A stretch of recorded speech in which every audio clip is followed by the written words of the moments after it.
What's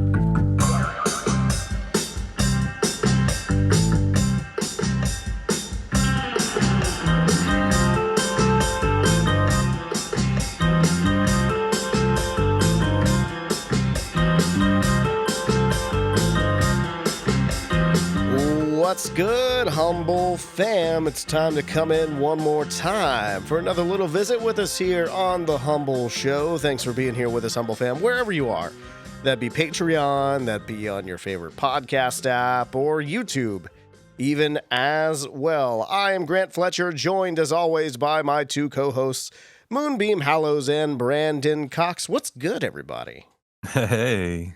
Hey, Grant, how are you? I am fantastic. We were just talking about... Did you have a good week at work? What's that? Did you have some good work? Good work, yeah. I'm always working on something, you know. You and I were texting last night, like right as I was going live at my weekly trivia gig. So, you know, it's just busy as always. But that's a fun gig. He says that he and I were texting. Yeah. What actually was I asked a question and he says, "Hey, I'm about to get this thing started." Yeah. And then I didn't hear from him to the next day. Yeah. Well, because it Did goes. you hear my children? I thought I told them to. I did hear it. Hey guys, lay down the law. Hey guys, y'all chill out. The glamorous life of hosting a weekly show, whatever you have. Keep acting tortillas, I'll toast out of your ass. They're acting onions. They got to get them down skillet. And they're acting onions. Yeah, no. Well, I mean, that's such a crazy thing, and I really do. Like I said before, I get tunnel vision when I'm hosting things as well, and it's for me, it's kind of a lot, like a big production for me to handle every week. But you know, I look at it as. You ever been to like a trivia night at a bar or a place? It's my favorite thing to do. Yeah. And if there's chicken wings and beer and trivia involved, I'm all in. Except for I don't drink beer anymore, but I still like it. Oh, don't get me wrong. Beer. Yeah. I'll just swish it and spit it. Just to get the taste. You and I were saying the other day, man, that I don't drink really heavily, but that beer on a Saturday night after we've hosted a show all day, mwah, chef's kiss. I swear. It is good stuff. It is good stuff. Pretty great. But like, you ever go to a trivia night and like there's just a guy at the end of the bar and he's just got his head down and he's reading questions off his phone and that's basically about it? No, here's the thing. I want to say that like every time I've ever been to a trivia show, the host is always taking great pride in what they do. It's never been, even if it's like somewhat off kilter and sort of, you know, spur of the moment, they always tend to put on some sort of flair, you know? So the way that you describe it, it's just, it sounds very, very sad and forlorn. I've been to some half-assed trivia nights. Yeah. I feel like Leonard Cohen has a song about a bad trivia night. There's plenty of good ones out there. Don't get me wrong. It just frustrates me all in because, you know, it's supposed to be entertainment, right? You know, like, and the way I approach it is I don't look at it as like, oh, we're just playing a game. Like, it's a show. So every week I go into it with the mindset of I've got to write, produce, promote, and host a 2-hour show every week in front of a live audience. And I feel like that mindset. What's that? Did you have a good crowd last night? Oh yeah, we did. Yeah, we have a pretty good regular crowd where I'm at. You know, if you're ever in Baton Rouge on a Wednesday night, Plucker's Wing Bar over on Nicholson Drive by LSU campus. That's where I'm at.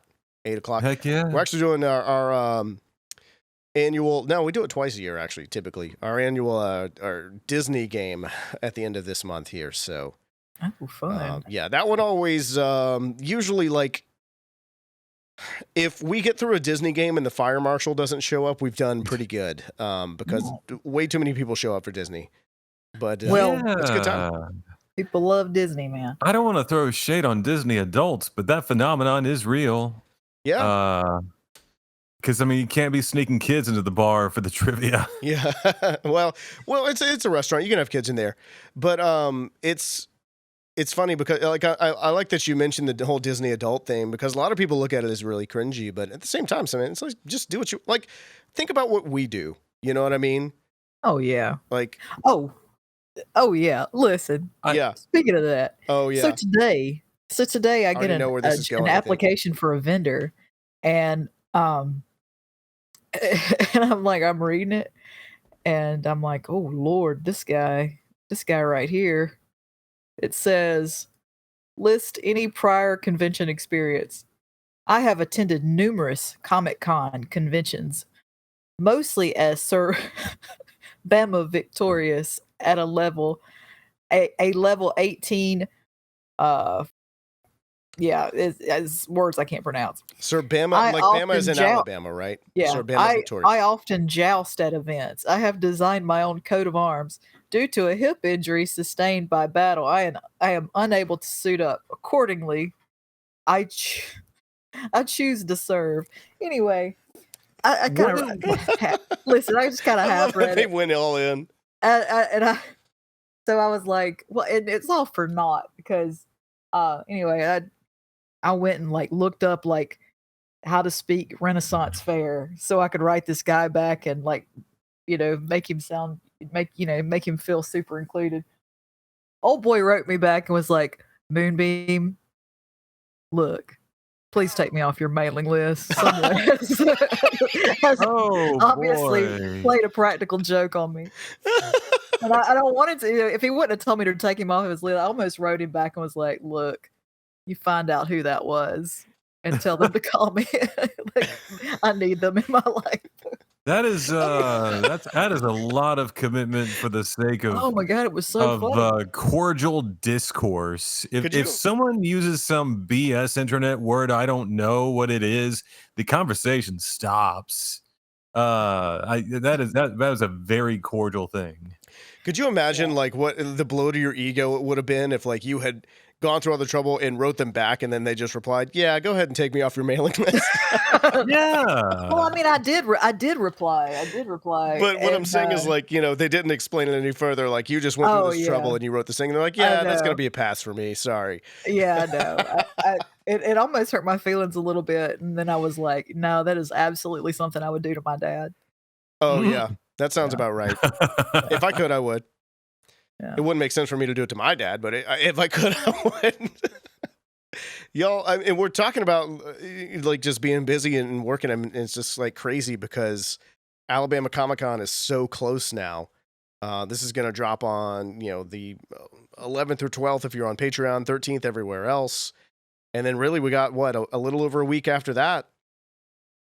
And we're off to the races. Coming up. So it's a big event. We were just talking about before we go here too, the panel schedule. We're trying to get that thing ironed out too for the main stage because everything is a little, I mean, we'll be upfront. We'll be honest with everybody. The Humbl fam out there listening is that it's going to be different with the panels because of, the strike, the writer's strike and the actor's strike.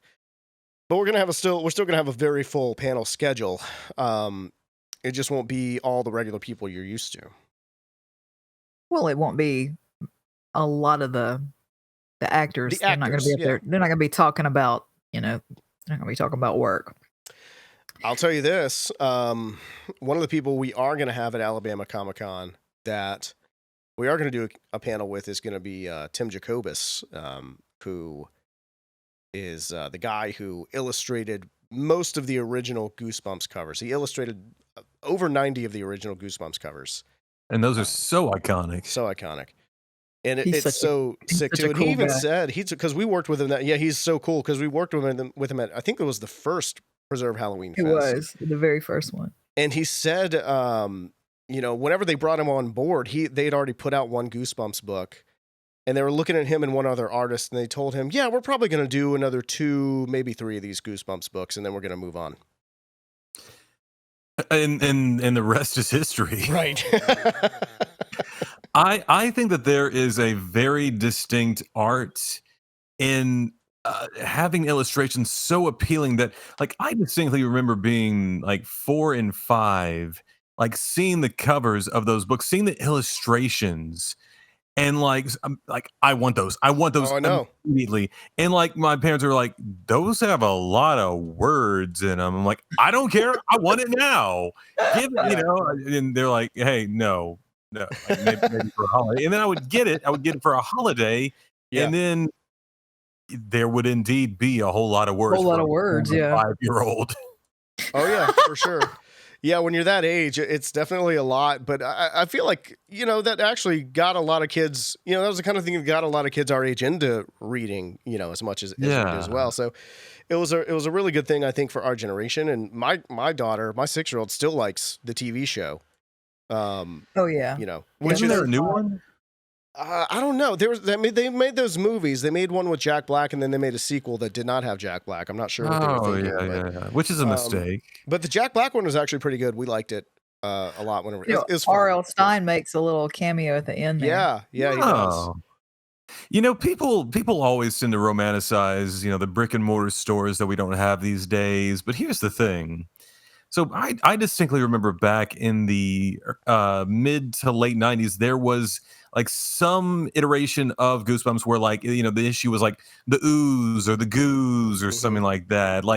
And there was a limited edition copy, I guess, that came in a plastic container with the actual ooze inside. It was, it was whatever 90s goose was made of, because there was a whole lot of oozes and goozes in the 90s before people were making slime in their kitchen. Yeah. Yes. And I mean, anyway, I distinctly remember as a child being so disappointed that every single one of those packagings was some dumb head kid stuck his finger as hard as he could into that packaging, got the ooze, and left the rest of it. Of course. It's like the person who takes all the crunch berries out of Captain Crunch, who takes all that time. So yeah, here's the thing, brick and mortar stores are amazing, and I suggest that anybody go to theirs if they have one available. But let me tell you, if you order such a book with bonus ooze online, guess what? That's coming all in one, all intact. Yeah, man. When you were going with the brick and mortar, that's true. You know what you're getting in most cases when you order, unless it's from Wish. But I thought when you were talking about brick and mortar stores and books, I thought you were going to talk about the Scholastic Book Fair, is where I thought you were. Oh, I was yes. Yeah. Let's talk about the Scholastic Book Fair. I've lived for that. I lived for that. And now my children live for it. Oh, I know. Look, I think last year when the book fair came through the school, my daughter MJ, she had gotten good grades, gotten a progress report that was pretty good. So I gave her a $20 bill to take to the Scholastic Book Fair. Oh man, she was queen for the day. Dude, I'm man. telling you, it was like you just handed that child $1 million. If my parents had handed me a $20 bill to go to the Scholastic Book Fair, I would have balled out. I'd have balled out of the book fair. Let me tell you that. Yeah. I mean, back whenever we were kids, we really should have just invested in real estate, but those times is over. We should have got in on Bitcoin early, but we didn't. Look where we are now. Now, does your kid get actual books, or does she just come home with a bunch of fuzzy pins and buttons and I don't know, fidget spinners and things that are not books? You know what? I tell you what, I was proud of her. She did come home with a couple of books last year. Well, what it was is she came home with a couple of books of some characters that she already knew. Pete the Cat and Bluey. Bluey's really big. Oh yeah. Still, so she saw a couple things that she liked from TV, basically, and got those, which is fine by me. And then also a couple toys that she picked up off of there as well, which that's why I gave her the $20. Man. So you can do whatever. That's her 20. That's right. Yeah. Back whenever I was a young lad, and I think this was kind of exclusive to people who, grew up, who were reared during my childhood. So many things were holographic. From the bookmarks to the pencils to the sticker packs, everything was holographic. Or what is the equivalent of whenever you pivot your head, the image kind of follows you. I know what you're talking about. There's a word. You mean those magic eyes or whatever, or no, not quite that. The sort of what is it? Lenticular. Yes, lenticular. Thanks for the assist, Greg. Yes, absolutely. Lenticular images and holographic images everywhere. My childhood was basically an LSD trip at all times. Yeah. It was spectacular, and that's what I ended up with. Just everything holographic, everything lenticular, and everything was good at that time. Hell yeah, man! I liked anything that was scratch and sniff. Yeah. Yeah. It was, It's a you lot know of what? It that. also came back for like a minute, like within the last couple of years too. Was slap bracelets came back real big all of a sudden, Oh and then yeah. they Yeah. faded away pretty quickly. I feel like again, but people still remember the slap bracelets as well. So, a lot of good times were had at the Scholastic Book Fair, and I'm glad it's not over, and I'm glad the new generation is carrying forth the Scholastic Book Fair. Just like we're glad that the new generation is carrying forth the whole, Comic-Con culture as well that we keep talking about here too. I mean, I think when do y'all think you went to your first Comic-Con or convention of some type? Oh, I know. When? Well, back in 1999, I started going to a show called Horror Find in Maryland, Okay. right Oh outside of wow. Baltimore. Yeah, but that was, I mean, I remember the first time I went, like Michael Berryman was there, um, Bruce Campbell was there, Yeah. yeah, and I remember I met Linda Blair for the first time. I mean, her autograph was $5. And I think Michael Wow. Berryman signed my not Weird Al, my Weird Science DVD at the time, and that was $5. That's Like yeah. so, Holy it's Same. moly. yeah, and there were That was 99. lots of bootleg DVD people there, so I was able to you know get the hard to find stuff, and You could I probably don't know, still find some man. people selling VHSs at the vendor booths in '99. Oh yeah, yeah, Yeah, tons of absolutely. VHSs. Yeah. But yeah, I loved it. I went in '99 and then went back every year until I guess until 2005 or 2004. So where were Um, you traveling from then to Maryland? I was in Hattiesburg, Okay. Yeah. Mississippi. Yeah, I finished school at University of Southern Mississippi in Yeah. Hattiesburg, Mississippi. We So mine was pretty rad close. It was town. I think 2007, the first Wizard World they had in New Orleans, which is not a thing anymore. I mean, it's another convention that bought it out by another company that we're Yeah, not going to yeah. talk about here. Well, I think who was there? Gosh, Peter Mayhew Chewbacca was there. Oh That year, of yeah. course, Lou Ferrigno was there. I feel like Lou Ferrigno was hitting a pretty. I guess he still is from time to time, but maybe not as much anymore. I feel like I don't see him as much on the con circuit anymore. So that was Um, 2007? I think so. I'm pretty sure it was 2007. It might have been. Yeah, I'm pretty sure it was 2007. Yeah. Because we went in probably 2010, and Lou Ferrigno was also there. Yeah. No, he came back a lot. Did he? Yeah. Yeah, we saw him, and that was the first time we ever went to that Wizard World in New Orleans. hmm That was fun, though. It was fun. It Yeah. was a lot of fun. They tried to do too many Wizard Worlds. I think is what happened, and Well, it didn't work spread out. But yourself out. Peter Mayhew, who played Chewbacca, he wrote a book, and one of the panels he did a reading of one of his books. But I really what I really wanted to happen is everyone's in there seated. They introduce him. He comes out and he sits down. He adjusts his chair, and he opens the book. He licks his finger and turns a page. Takes a sip of water and clears his throat and starts going. And just does that for 45 Oh my minutes as he god, turns that's hilarious. Wait, we did that for 45 minutes straight? No, I'm saying I wish that would have been the case. Oh, I'm Oh just yeah, picturing it pulled happening. Andy Kaufman. Yeah. Yeah, I was about to say, here I come to save the day. That's hilarious. Oh Well, my Brandon, God. your first one couldn't have been the first one you worked, huh? I want to. So my question was about to be, do gun shows count? You know what? Uh, Sure. I'm gonna say yes. Why not? We're in the it's a South. bunch of it's a bunch of vendors. Okay. You have I'm trying to think of what could be. You do have a lot of fringe authors there who. Oh, really? At gun shows? Yes, gun shows are pretty, at least I mean, I haven't been to a gun show in 20 years, if not more. But I just remember yeah, a lot of fringe authors, and then you had glass blowers, and you had people with real, knives with dragons on them. Oh, And you dang. honestly didn't you It did sounds have. like you went to Ren Fair. You sure you went to a gun Yeah, show? man, I don't think you went to the gun Dude, show. I went to I I went to the place that like Kid Rock thinks of mid course to get him through. Good Lord. Like that is where I went. There were like, blow dart competitions Okay. and like Are you it was serious?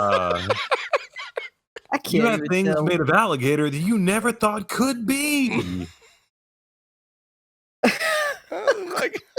And I will say, you like, so this is how I like this is how I have like the only comic books I have ever bought. You also did have people selling comic books and things of such Of things. course. Oh, Yeah. man. They probably had some Punisher At books. the It gun probably, it show. was probably a bunch of like Tom Clancy knockoff type artists. I mean, Yeah. authors Somebody out there. needs to bring back Ugh. Brandon's gun show. Yes, please. I want to Yeah. put this That's the on. kind of gun show that we need to see. I remember there was one booth that, in addition to the rest of his comic books, he had a lot of Richie Rich comic books. And let me tell you, I never read any Richie Rich, mostly because every cover was the same thing. It was Yeah. like Richie Rich with $100,000 bill at a restaurant. Like, oh, we can't make change for this. Oh my gosh, no! And How then, wacky is that? the next comic. It was Richie Rich with the $200,000 bill, and the convenience store was like, oh, this is gonna put me out of business. I don't know what to do. Every single cover of Richie Rich was just Richie Rich handing him a piece of currency that had never existed before, and them like pulling at their collars and steam rising. I don't know what to do. That was every single Richie Rich comic book. I was That's gonna say hilarious. I never read a Richie Rich comic book. The only thing I ever did was watch the movie The with movie. Macaulay Culkin. Yeah, With the Macaulay Macaulay Culkin. Culkin Yeah. movie. Yeah. Yeah, and I liked that movie. I don't remember. I only saw like 10 or 15 minutes of that movie. I don't recall him going from business to business, giving them this ridiculous. He didn't have dollar to. bill. He didn't have to. He had a McDonald's in his house. That's true. And his Yeah. own amusement. He had a roller coaster as well. And Oh yeah. and they had Mount He Richmore. basically lived at Neverland Ranch. I guess Yeah. it's just one never. More like Never Ever Again Land. That's Yeah, he wild, had his man. own. He had his own McDonald's. He had his own Mount Rushmore. Yeah, man. We're talking about just like all the weird thing. You know what? Hey, like I always say, Comic-Con's a buffet. It sounds like the gun show's a buffet as well. It Like, really was. Yeah. I'm Find out like where that was. all the crazy things I'm excited about is just like, we talked about the D&D room we're going to have in Birmingham there. That's going to be really cool. That's something I'm really excited about as well. I was talking to a friend of mine about that, the other days. And I think I've mentioned it here before. Like people who play D&D are always really excited to show people who don't play how to play and how to get into it. Oh yeah. Yeah, So I'm for excited for that room. Yeah, it's gonna be a good time for everybody. And I booked a little karaoke. Oh, Well, Yep. look, I think the promotion's gonna be done whenever we're by the time this show drops. But speaking of music, we do have a musical connection as well for this show. Furnace Fest. It's gonna be a good weekend to be in Birmingham, Alabama. Yeah.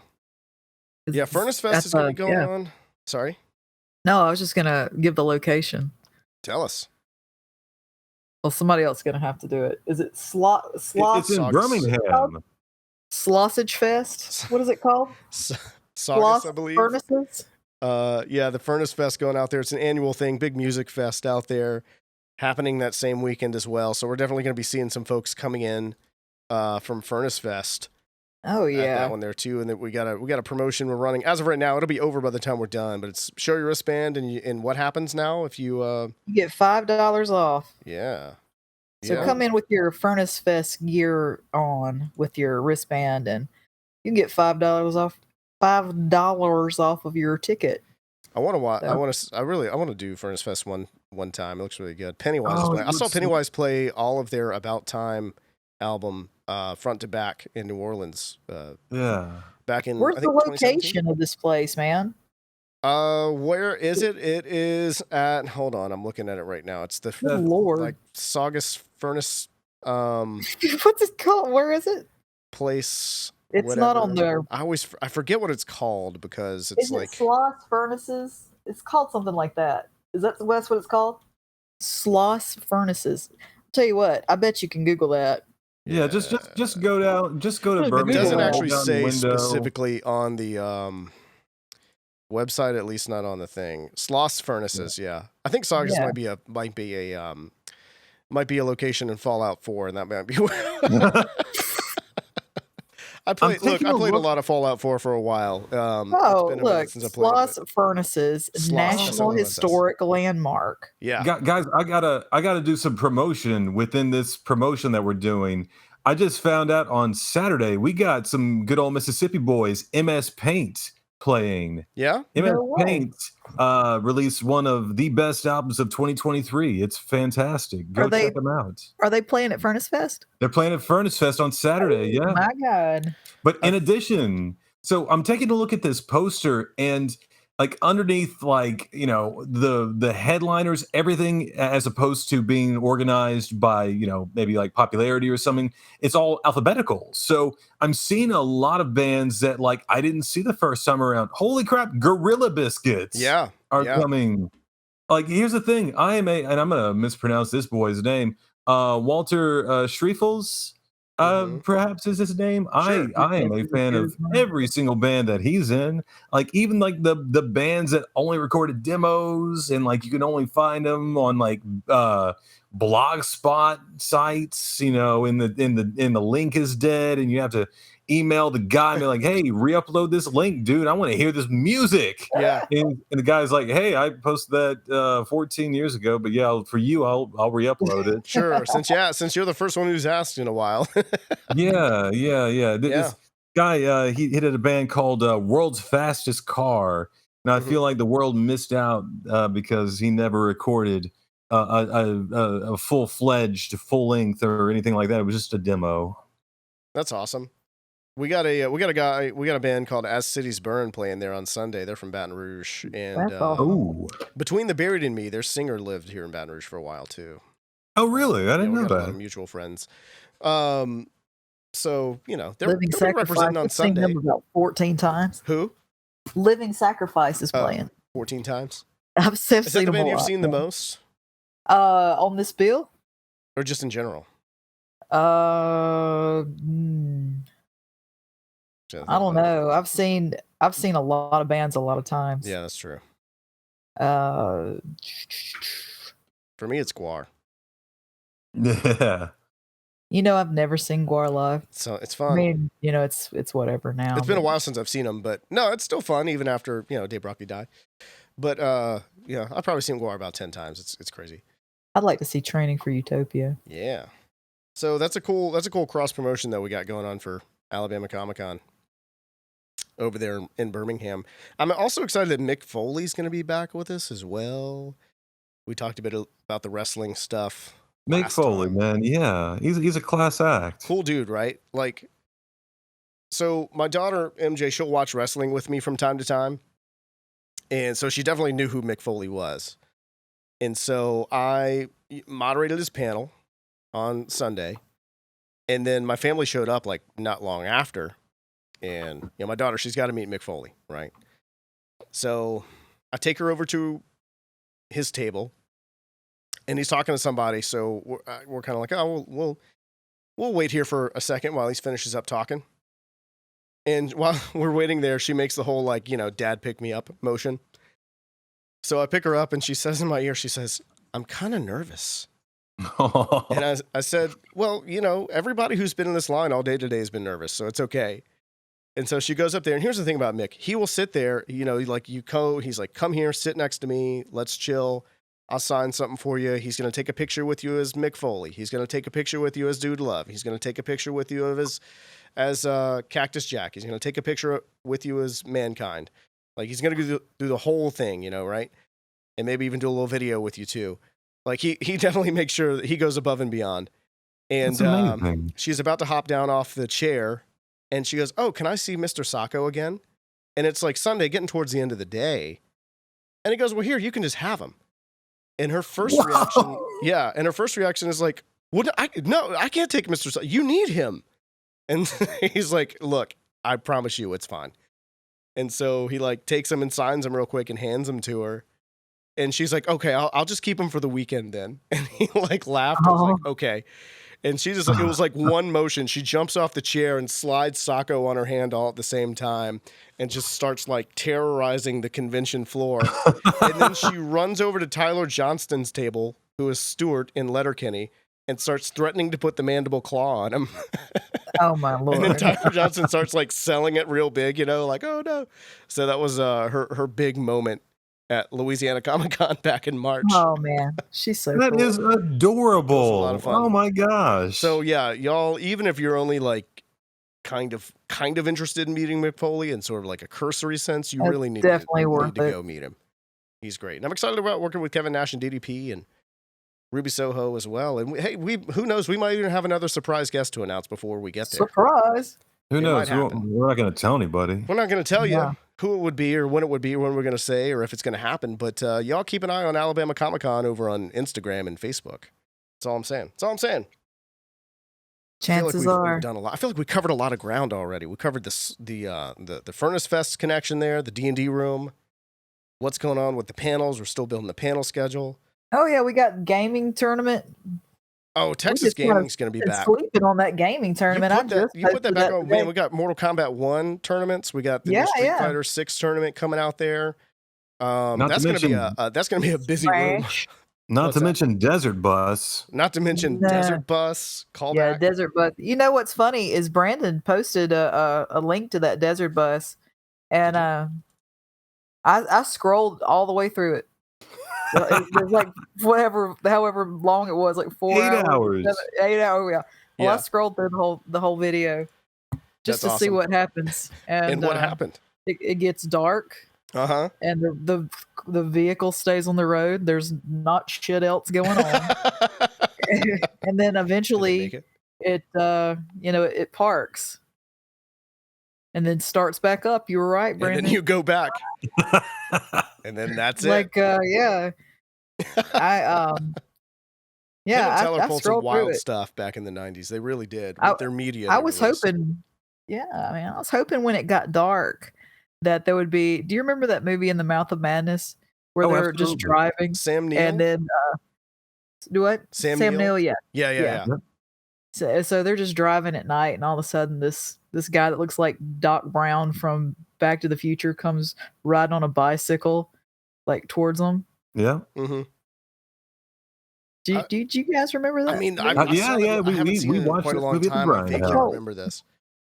I was thinking recently I need to go back. Give that one a rewatch. Yeah, I know I do because I know I liked it when I saw it. And for some people who don't remember, Sam Neill was Dr. Grant in Jurassic Park, and basically he was also Damien Thorne in Exorcist 3. Yeah, and he was in what was it, Event Horizon as well. That was a scary ass movie. Event Horizon. I am still bummed out that we will never see the cutting room floor footage that they're just like, yeah, well, this movie is too intense. We got to remove all this and then burn the footage. It was already pretty intense. It was good.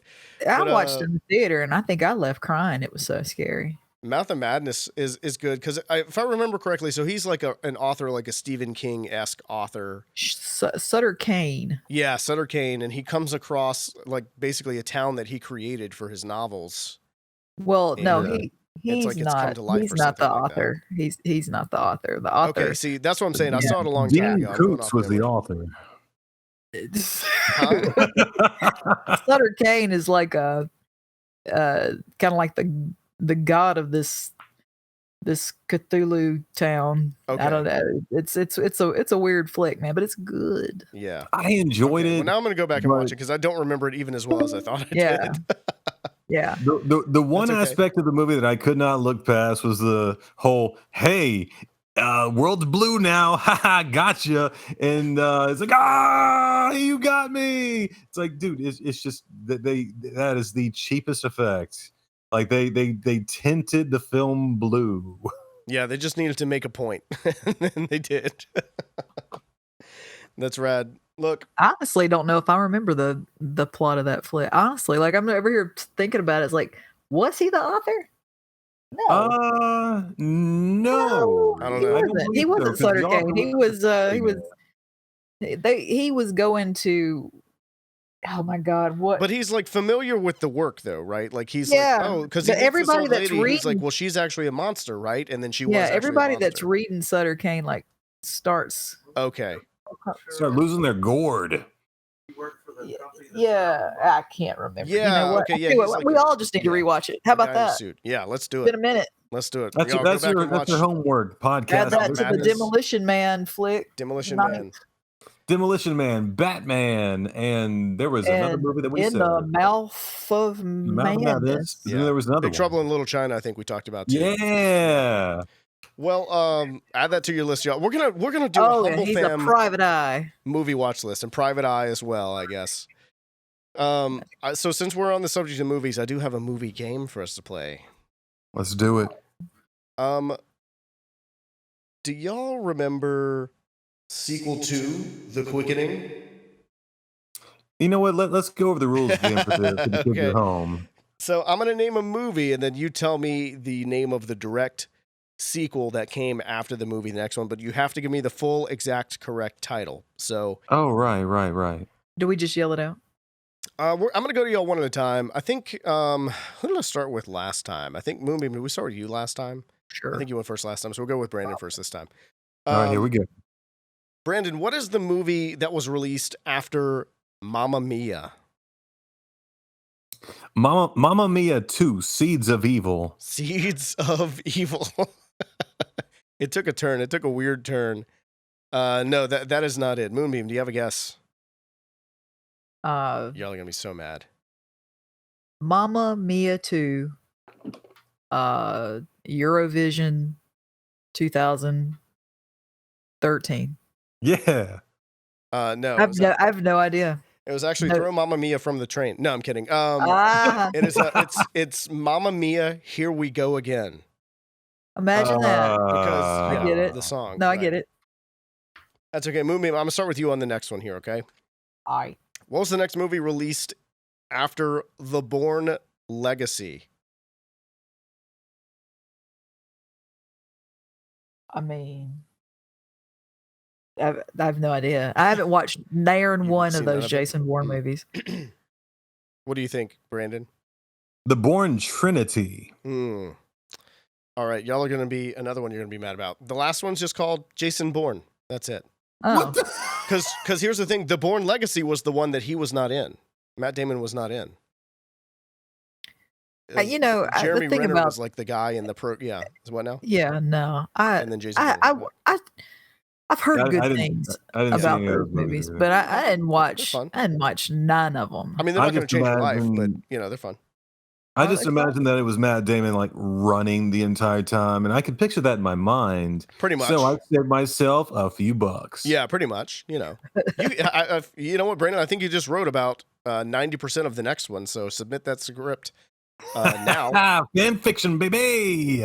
All right, Brandon, I'm gonna start with you on this next one here. What was the next movie released in this series? Teenage Mutant Ninja Turtles 2: The Secret of the Ooze. Oh, Teenage Mutant Ninja Turtles 3. Whoops, forgot to feed the pets. No, that was not it. Moonbeam. Isn't it the one where they go back to like Genghis Khan time?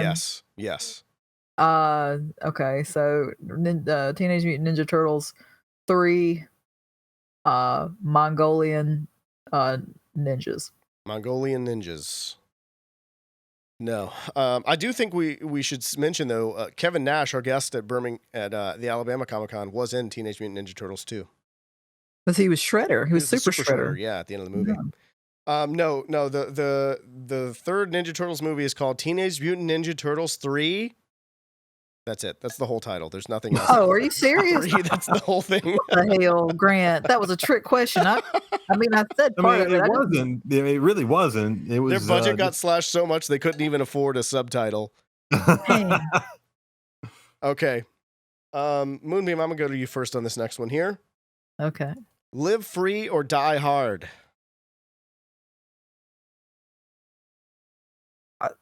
Is that the question? That's the Is movie. that- Yeah. What comes Well, after maybe Live Free or Die Hard? Yeah. And there's a sequel to that? There's one more after that. Oh, man. Yeah. Yeah. Have you? Is Hold it on. Live Free and Die Harder? I like how you went with like, oh yeah, they just repeated the whole, whatever. No, Brandon, what do you think? This one was, I remember like, I think it was like,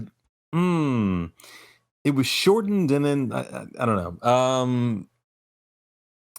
Die Hard 5. It is A Good Day to Die Hard is the name. Oh, yeah. How many, if y'all had to guess, how many Die Hards do you think y'all have seen? I have seen 2 of them. Yeah. Yeah, I've probably seen 2 of them. You're probably fine with seeing just the first 2.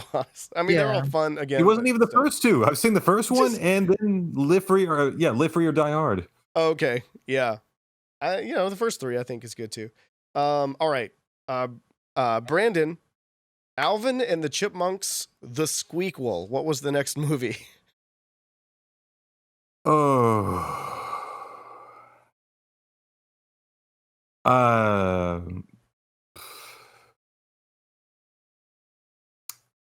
Alvin and the Chipmunks 3. It was the third one. I like how you were like, oh, he pulled a fast one on us last time. I was hoping. No, it was like 2 times ago, but I was hoping. It was not at Moonbeam? That would be Alvin and the Chipmunks 3, The Road Chimp. That's Chip. Correct. Alvin and the Chipmunks, Chipwrecked. Chipwrecked. Yeah, that's what it is. I said Moonbeam. What comes after? Is it really not? Is it? It's really Chipwrecked. Is what it is. Yeah, Chipwrecked. Now, Moonbeam, Alvin and the Chipmunks, Chipwrecked. What comes after that one? I don't know. Is it? I just know one of them's got John Waters. Is it the Road Chip? So what would be the full title? Alvin and the Chipmunks, The Road Chip. Correct. Yes. Alvin and the Chipmunks, Road Chip. Yeah. He's on. Look, there's a scene where Alvin's on the plane and he sees John Waters, and John Waters makes some kind of like snide remark to him, and he says, "Don't judge me. I've seen pink flamingos." Really? Yeah. Well, here's the thing. I guess they know that, like, if you don't know what that is, then it's fine. And if you do know, then you'll find it funny. Series that is. That's what I'm looking at. I'm looking at the screenshot right now. I can see it happen. Yeah, that's crazy. And he's wearing one of those loud suits and everything. Wow, look at that. I'm gonna have to go back and watch that. Well, just that scene now, I guess. Just that scene, yeah. Moonbeam is on the board with a point. I guess Moonbeam, you actually take it because we got the whole thing. But Brandon, I'm gonna give you a redemption shot here with what would have been the tiebreaker. Speed.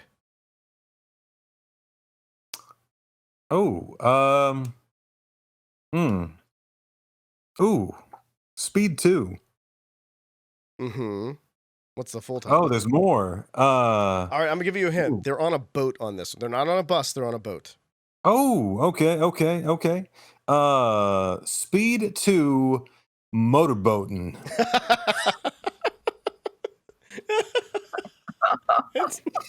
Yeah, that's what I'm talking about. That's not it.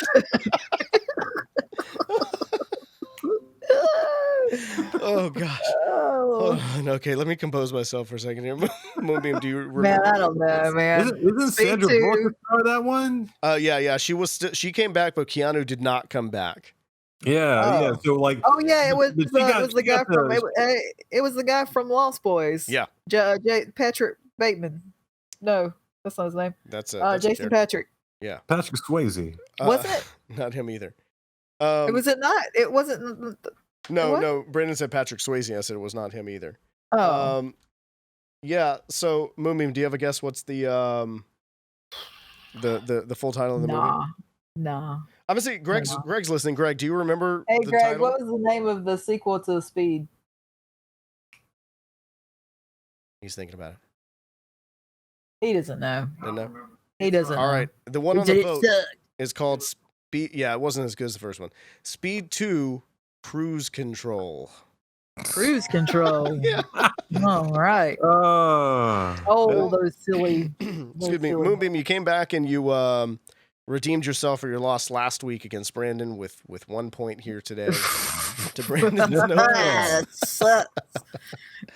I'm getting the signal have you here. ever What's that? have you ever played a game with Matt Hernandez, our main stage MC? You Oh, ever you played a mean game like- with Matt? Yeah, A game like yeah. this? A game at all with him? When he yeah. when he wins, Oh, he I has know. he has a signature move. I know he has a Oh no, he has phrase. a catchphrase. He says. Yeah, like a Yeah. signature catchphrase. Yeah. Yeah. He says, "Suck a bud." Yeah. Yeah, and then what's the thing is that when he says it enough, it like catches on with other people, and you're like, "Would you Oh, I stop, know. please? It's Oh, spreading yeah. now." Oh yeah. After I played a couple of rounds with Matt, I believe I used that. Oh, I know you. I've catchphrase heard you say it.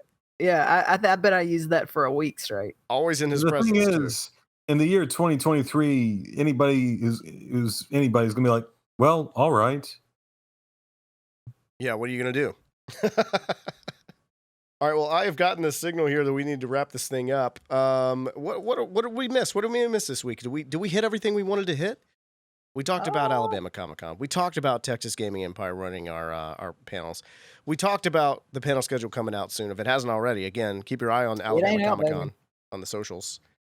We talked about the Furnace Fest situation out there. We talked about how much fun it's going to be. What else we got? It'll be a good time. No? Well, let's see. Just plan ahead because the parking's probably gonna suck. Yeah, that's true. It's a busy area, is what it is. It is a busy It really area. is. Really and truly, that's the problem. It's not that like there's not a lot of parking. It's just that there's a lot going on in that area. Because there's all kind of crazy stuff. We've talked about it before. You know, there's a football stadium right there. They run games out of that football stadium next door. There's a concert venue there. Yeah, I don't think there's a game that weekend though. Soccer game. Yeah. So yeah, and there's a lot of shops and restaurants and stuff. I mean, the bottom line is there's a lot of really cool stuff to do in that area. It's a really fun area, which is why we go to that area. But you know, consequently, sometimes the parking is an issue. So get there earlier if you can. Get We there need to earlier. start selling good old fashioned con lock-in tickets. I'm talking about bring your sleeping bag, bring your Bible. It's going to be a good time. It's going to be a great time. I hope we don't do a lock-in, but Brandon, Could you imagine? I feel like Brandon could orchestrate a lock-in at some point in time. It could happen. Don't You know? do We'll have a lock-in at the gun show. There we go. Yeah, that is no. Let's not do Let's that. not. It- Did it you has to guys be see- time. We good. got some time before Alabama Comic-Con. It's getting here real soon. But we do have, another week and a half or so before it gets here by the time this episode drops. So if you got questions about it, just leave them, in below on YouTube or leave them over on our Instagram or leave them on our Facebook page and we'll answer them as fast as we could. How about that? Send us a postcard. We might get back to you. With your name and address. Clearly, Mark. Yeah. All right. Well, y'all, we will be back here for another visit here on the Humble Show next week. Be sure you hit that subscribe button if you have not already. But until we see you again, stay humble.